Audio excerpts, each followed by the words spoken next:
سؤال بجد، هل أقدر أسافر أمريكا وألمانيا لو ركزت على اللغة بجد؟ وهل احتمال ما تقبلش وتعبي يروح على الفاضي؟ وليه كله ما سافرش لو الموضوع سهل كده؟ سؤالك طويل بس عجبني. بص، السفر محتاج 3 حاجات يا عمر.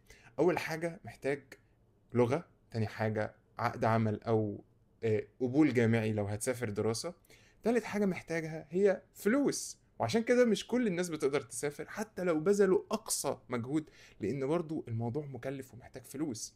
فده اللي بيفرق. ولكن خد بالك، مفيش تعب بيروح على الفاضي. يعني انت لو دلوقتي اتعلمت لغة او اتنين زي الانجليزي لو هتروح امريكا، او الالماني لو هتروح مثلا المانيا، فانت كسبت مهارة تجيب لك فلوس. انت دلوقتي بقيت في ستيب عالية. فانت الموضوع ما راحش على الفاضي، تعبك ما راحش على الفاضي. كل اللي انت بتبذل فيه مجهود بتستفيد بيه، وهيعود عليك بالاستفادة بعد كده. فحتى لو ما عرفتش تسافر، انت بقيت معاك لغة، السي في بتاعك قوي. فانت ما خسرتش اي حاجة. السفر محتاج خطة واضحة، وتبقى عارف ان الموضوع مش سهل. الموضوع مش سهل فعلا، ومحتاج مجهود وفلوس.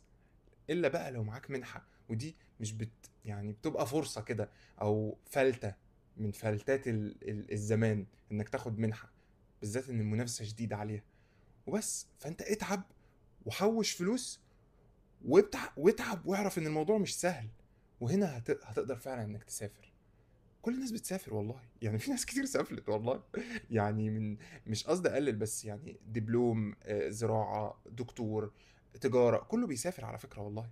فربنا يوفقك وتقدر انك تسافر. حاسك محبط شوية.